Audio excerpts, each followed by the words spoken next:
Hey craft cuties, welcome back to Paper Terrace. If you're new, I'm Jessica. If you're just hopping along this video and you haven't seen the rest of the series where I mass make journals and show you my entire process, I'll have all of that below, the links and the playlist. And today I'm going to show you the final steps to creating a junk journal collection. Of course, I'm just going to show you on one journal, and you can just imagine that I do that with every single journal in the collection. Also, in the last video, we made all of these floating ephemera items for journals, and I let you know I was going to tell you how I would package them up or put them in the journals. I have decided I'm just going to be having them available on the side, and so I'll have one of everything in a little bag here. And I decided to go ahead and have those available on the side so the journals could be a little less expensive.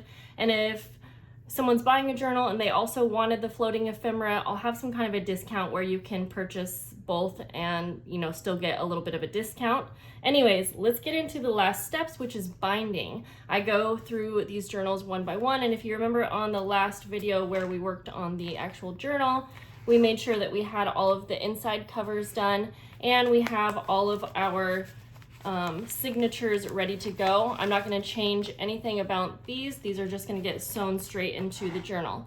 You guys have seen me, unless you're new, you've seen me bind journals a lot, but I'm still going to take you through just so we have it all on one series here. And I am just going to go ahead, and I like to use graph paper to make a template. Since I have different size journals, I'm probably gonna have to do this with quite a few journals, which was creating a specific template for each journal size. So I'm gonna just cut this down to be the exact same or just a tad smaller size of the spine of the journal. And along with binding, I'm going to show you what I do when I flip through and double check everything for last minute additions or changes. So there will be a little bit more than binding. And then the last step is to sell them. And that might be a completely different video. I don't think I'm going to show that in this series, but I know a lot of you would like to see that. Okay, so for this one, since I do have the charm at the top, I'm going to kind of mark where that is so I know that I can't bind or sew anything into that. Then what I'm going to do, I do the simplest binding because I find that it's sturdy enough and I feel like it's quick enough, but it still gets the job done. And so I'm going to bring you down just a little bit more there. I'm going to start by folding that in half. We're doing a 3-hole pamphlet stitch.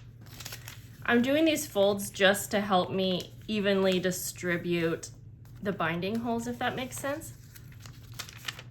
And then I'm going to fold it. So I folded it in half like that, and then in half again.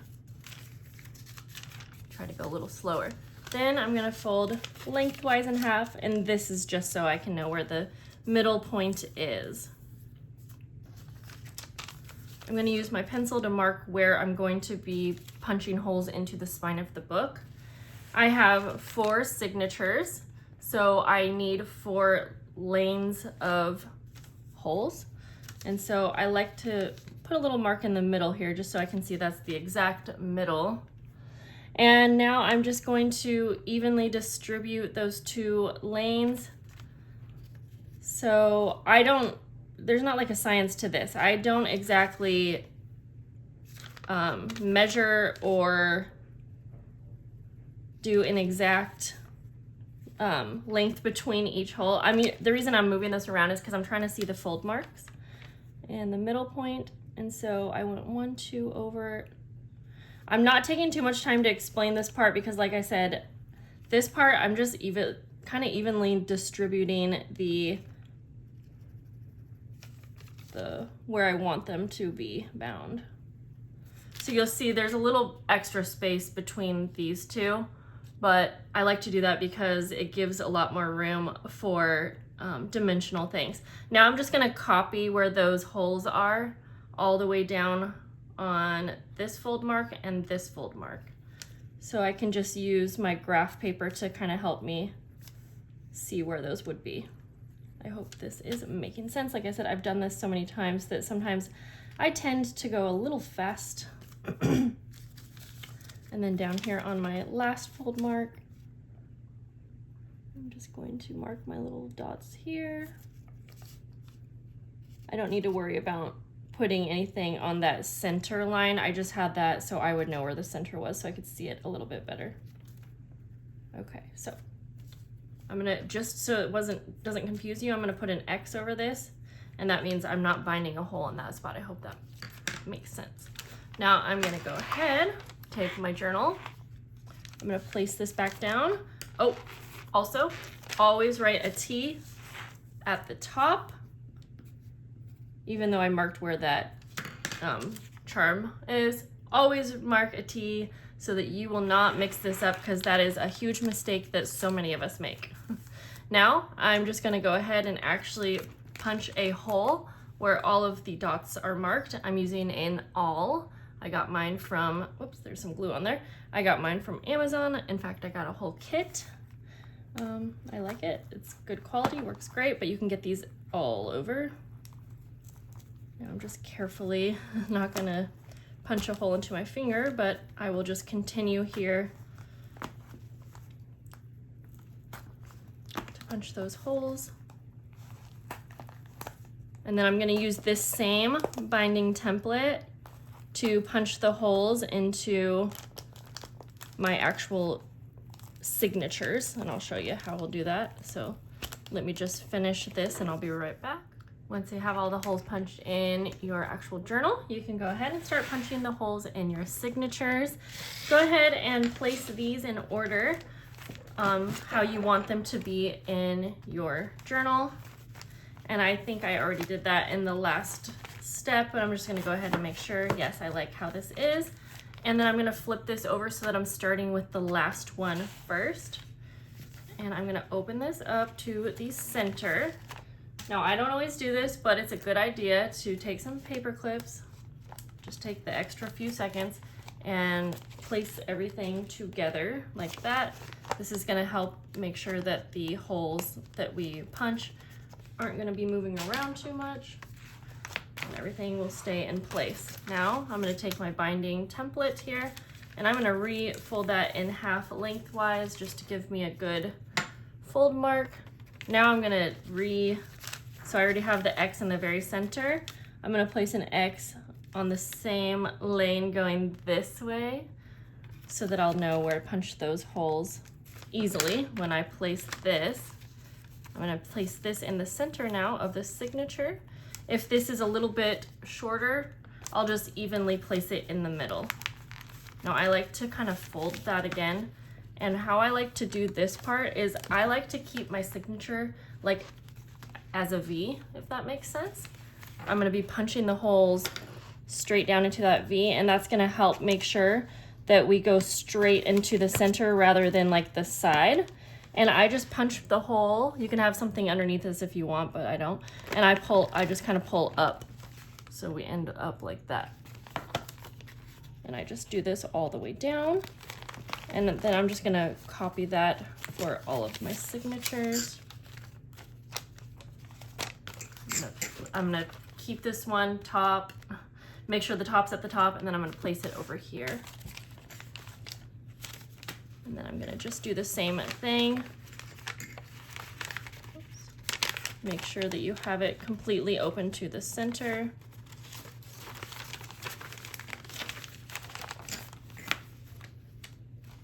That's not the center, this is the center.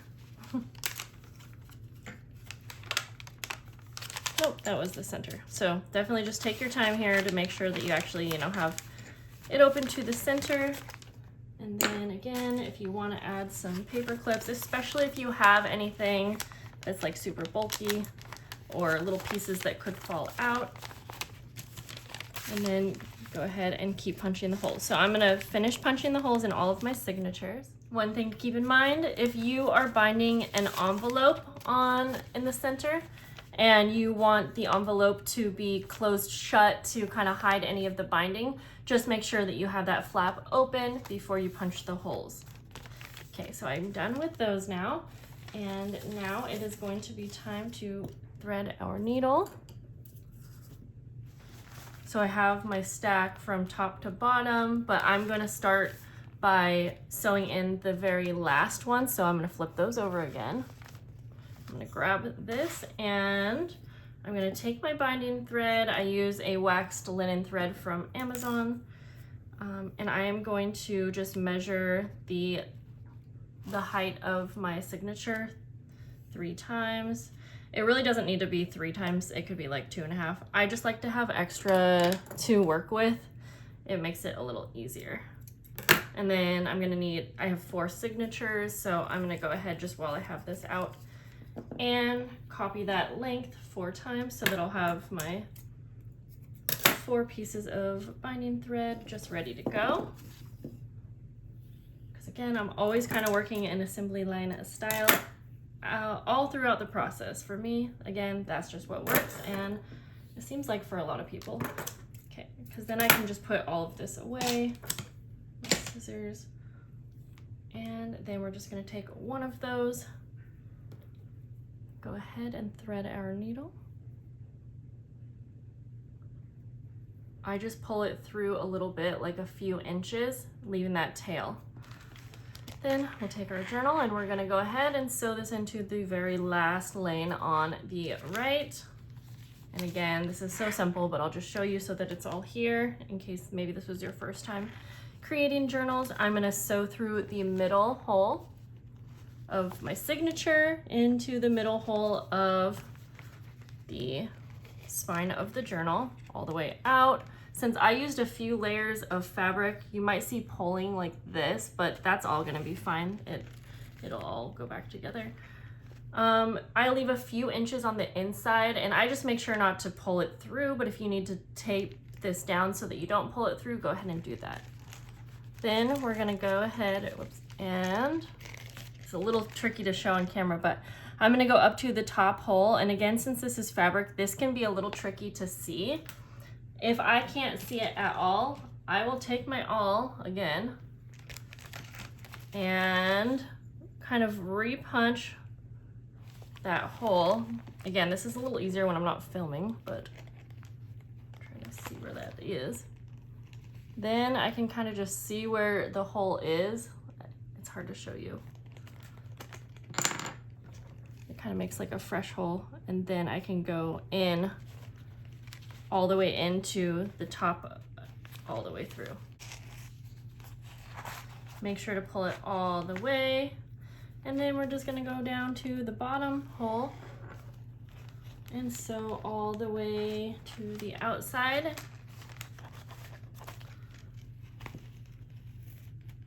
Try not to pull too far at this part. And then you're gonna just sew straight back into the center hole, all the way back in.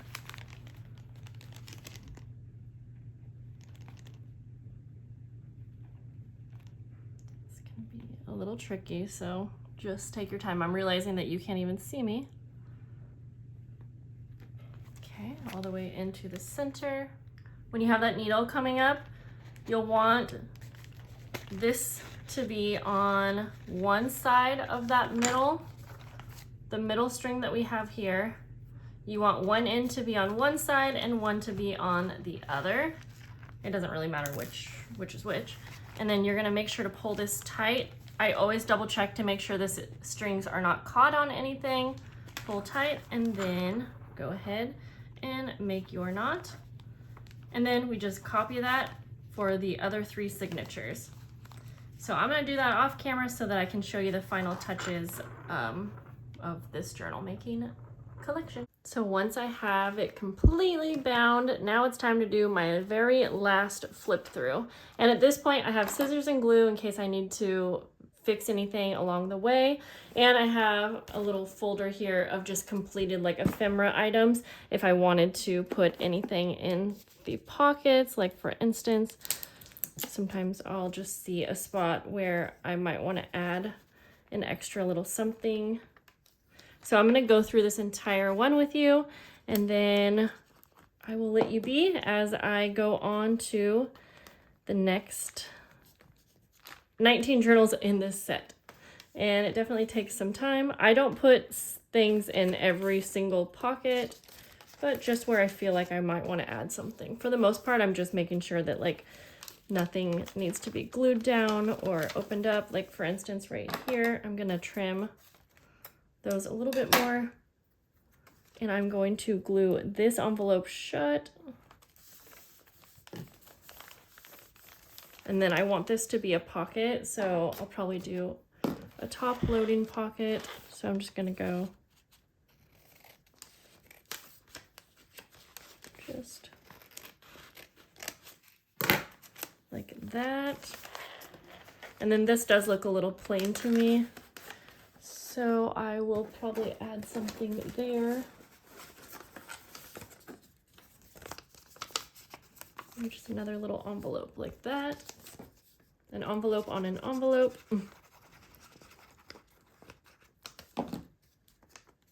I'm gonna go that way actually.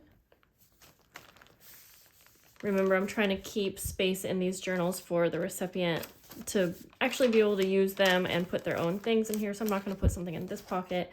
I don't want it to be too filled up. That can make it kind of hard to work with. We have pockets here, but I don't think I'll add anything in those ones. It'll flip out. Sometimes I will add a little bit of washi tape.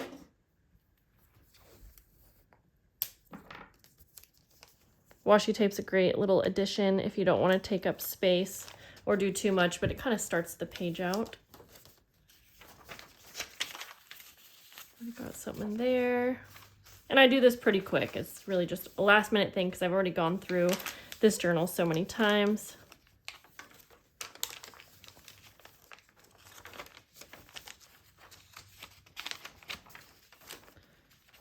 Okay. I think we're on the last one.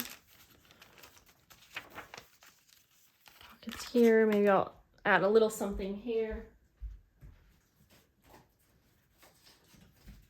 Just gonna take just a basic repair tag there. It's a good time to add like little basic supplies if you wanted to.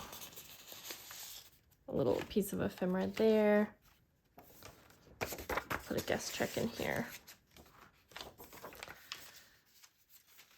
There we go. So I hope that this was helpful to you guys to finish off the series. And if you have any questions, let me know. This series was really fun to film for you guys. I can't wait to do more like it. It was very, very time consuming. So I would love for you to give this very last video a thumbs up if you liked it. And I will talk to you guys later. So have a great day. I gotta get to binding 19 more journals like this. I'll see you later. Bye.